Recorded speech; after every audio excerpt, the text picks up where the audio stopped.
you have any questions?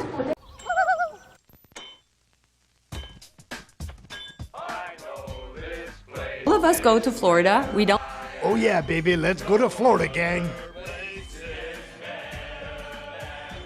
I'm gonna keep seeing the bald woman. She's as good as anybody else. Something everyone. Scalp was clean. She had a nice skull. There wasn't a lot of hair on it. What? You know, you've had like a religious awakening. You're like a bald again. All right, we've got Melanie Joly here on CBC with our favorite bald-headed hack propagandist who acts like he's a journalist representing, dishonesty. David Cochrane talking to her about whatever the Liberals want him to talk about. He's not a journalist. He's a hack propagandist. Let's take a peek at what Melanie Joly is going to deceptively tell Canadians today. Let's take a peek. Get into this. Of new measures announced today by the federal government. Prime Minister Mark Carney says they will help transform Canada's economy and combat U.S. tariffs. First up, a Buy Canadian mandate, requiring the government to use Canadian suppliers for federal contracts. For businesses, both big and small, there are new loans and financing measures to help them deal with the impact of tariffs. And for workers, new skills training for up to 50,000 people and additional help to connect them to new jobs. And there's also relief for the most hard-hit industries, including the auto sector, as Carney hits pause on the government's electric vehicle mandate. And there's $370 million in production incentives for canola farmers facing Chinese tariffs. Carney said the new measures today turn challenges into opportunities for the Canadian economy. What's going on is not a transition, it's a rupture, and its effect will be profound. And that's why we're charting an economic strategy to move our country forward. All they're doing is promoting the Liberal agenda here on CBC. It's repulsive. From reliance to resilience, from uncertainty to prosperity. Melanie Joly is the Minister of Industry, and she joins me now. Minister, thank you for making the Fresh from the bathroom, she'll be flying. Time on a busy day. We appreciate it.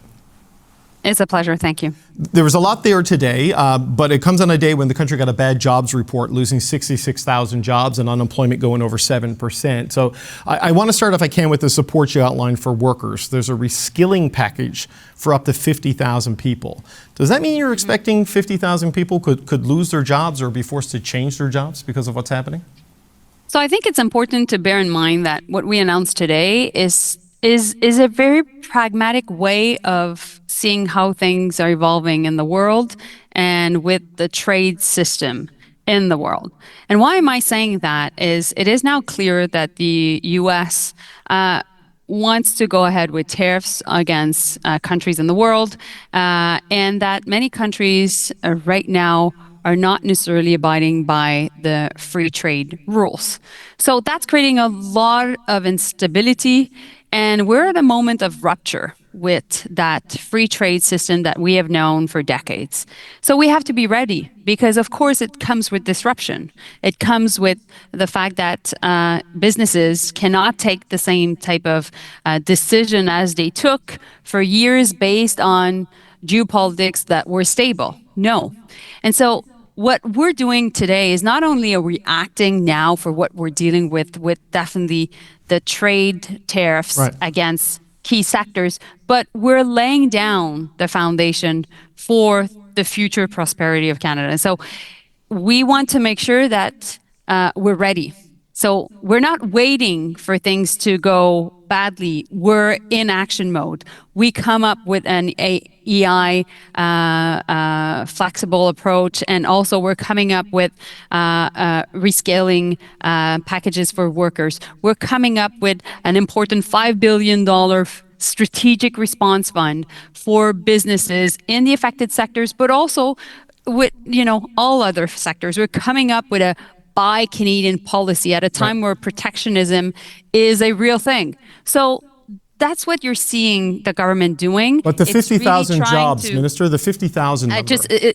That's what you're seeing the government of Canada doing right now is really to be able to prepare Canadians for what's happening. Now, for 50,000, I take your point regarding the job numbers this morning.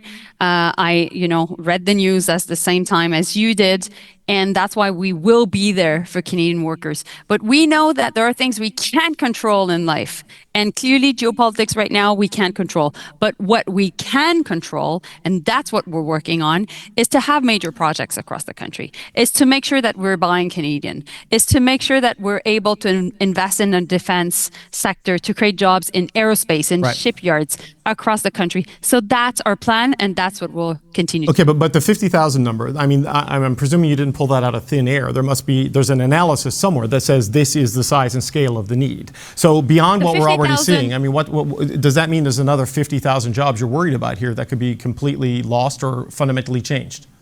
No, David, the 50,000 workers you're referring to is the 50,000 people that could have access to a new reskilling program. It's just the fact that that's the capacity of the new program. Okay. So let's not, try to make conclusions out of this number. No, This is what they do. Like, it's projection is what it's called. basically, we want to offer as many people as possible, and obviously those that have lost their jobs, a possibility to be able to have access to new training. That's all. So you've got the building blocks of a support program that will eventually pave the way for a broader industrial restructuring. Exactly. But it seems, if you look at it and everything you've just said about the geopolitical context and the disruption in trade, I mean, this is a pretty clear recognition that wherever things land with the United States, Canada is going to be worse off than it was before Donald Trump became president. That the diversification and the resilience stuff is going to take time, but in the straight relationship with the United States, it seems like it is going to be less profitable and less secure. Well, so we still have the best deal on earth right now, with 85% of our products being exported to the US being tariff-free. So that's the first point. Second point is we're still, of course, in active negotiations with the White House to find sectoral tariffs, because we know They sent LeBlanc home early. that my goodness, the she's steel a aluminum liar. workers, the ones that are affecting the auto industry, tariffs as well, copper, lumber. Right. All these sectors are affected by tariffs. We're working She's on got the deals drip. for all these sectors, but meanwhile, we are still over-dependent on the US. We still have to reduce our dependency. We have to pivot by creating a stronger domestic market in the country, maybe through defense industries. When I say defense, I refer to aerospace, for example. I refer to also shipyards, et cetera, or through building more homes. And that's definitely a plan on housing that is coming very soon with Build Canada Homes, which will be a new agency we'll be creating and announcing in the next month. And also with the facts that we're coming up with major projects for different regions across the country. You know, for a number of years, a key part of the industrial policy of the She's got the drip. You can see it. Liberal government under the previous Prime Minister was focused on the environmental transition and investing in clean technology. There was an announcement today, a pause of the electric vehicle mandate, and the Prime Minister promised a broader review of climate policies in a new strategy. If we've seen the EV mandate pause, does this mean this broader review, we could see the emissions cap changed, paused, scrapped, altered? Could we see it with tanker bans and other things? I mean, how broad is this going to be, and what could it fundamentally mean? What I can tell you right now is the EV mandates is a response to two things. First, 25% tariffs against our auto sector is hurting workers. It is hurting our industry. So we have to be pragmatic. This is not a time for ideology. We need to make sure that we help the sector. It's the backbone of Ontario's economy. It's the backbone of Canada's economy. Second, of course, we believe in climate change. Of course, we continue to abide by our goals linked to being net zero by 2050. And that is why we need to find ways to make sure that we either build more EVs in the country or we also bring more EVs that are more affordable coming from trusted partners around the world.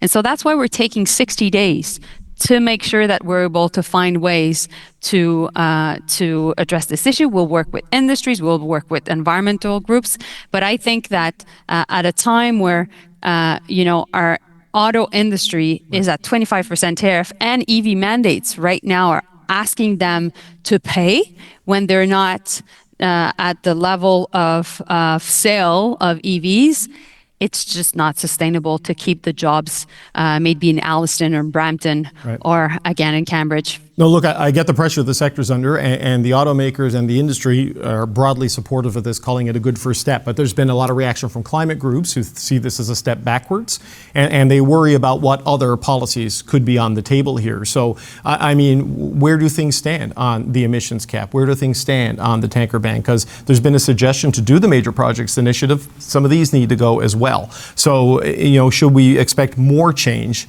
on sort of the signature environmental policies of the government? So the Minister of the Environment, Julie de Bruynssen, is working right now on a new climate competitiveness strategy to make sure that as we are building even more our investments in to fight climate change, that Canadian companies can really benefit from it.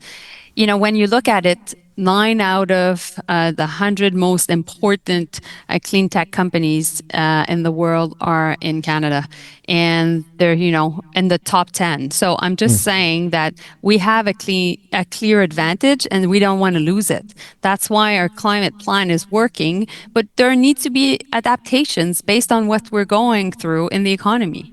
And, we need to make sure that we provide a form of predictability. We'll work with industries on this. But, I've been hearing the conservatives saying that the EV mandates are the reason why the auto sector is going badly. It's so disconnected from the reality.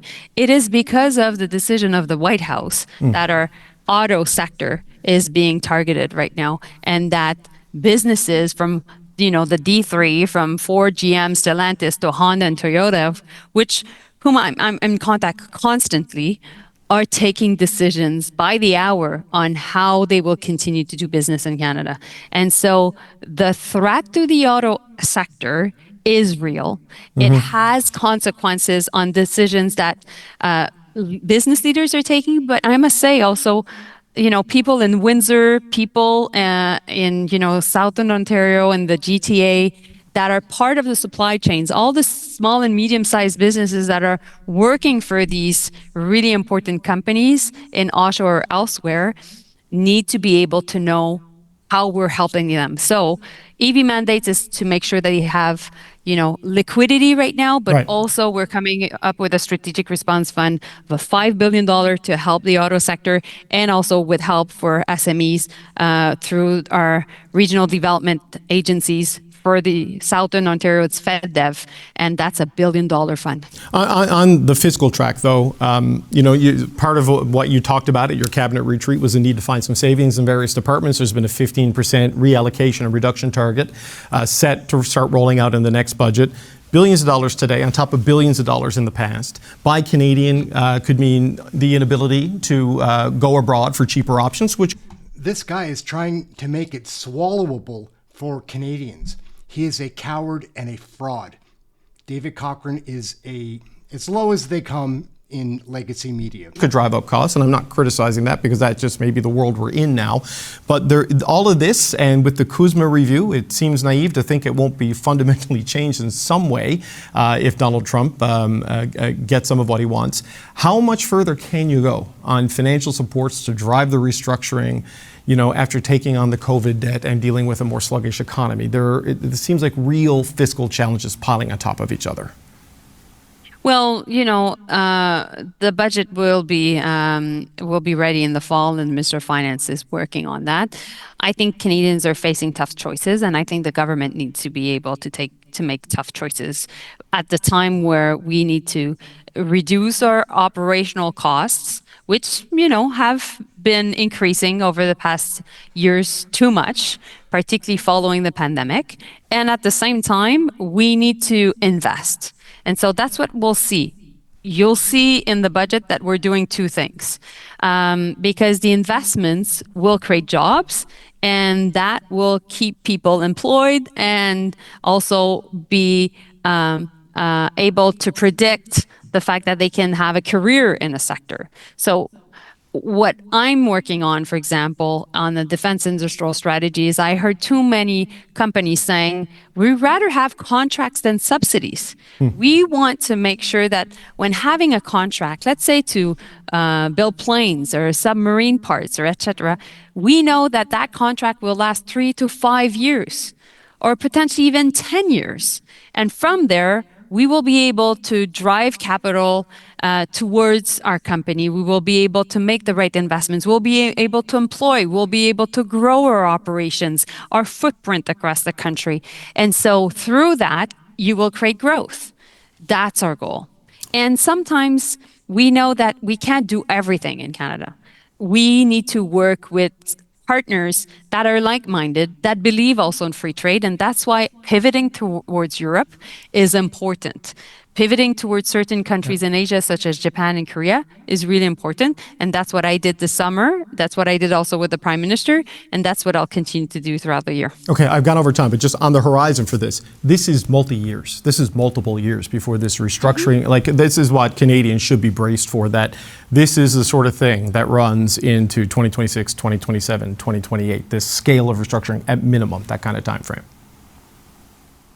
Well, we're acting now because it's an urgency. There's no time to lose. So that's why we're taking bold actions today. But we can do this. You know, we were able to build the planes and the ships that was required while we were only 11 million during the Second World War.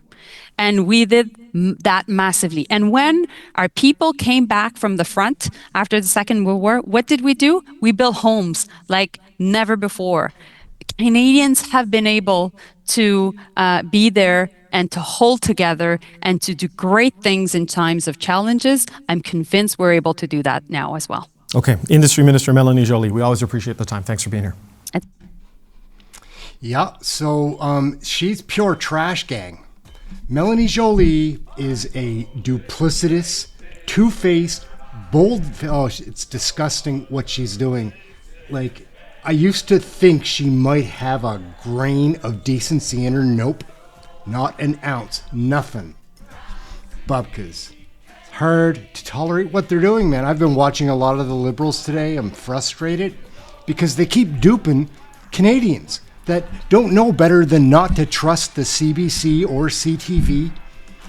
Any of the Liberal politicians in general are hard for me to trust, but these Liberals, it's outrageous the way that they are pulling off their very deceptive and dangerous plan for the futures of Canadians, the middle class, lower class.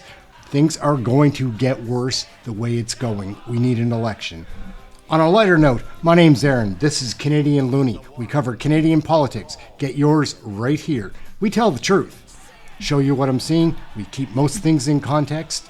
Anyways, till the next video, thank you very much for watching. We're out. Canada's broken, and Canada's broken because we're stupid. Okay? Canada's broken because we're stupid.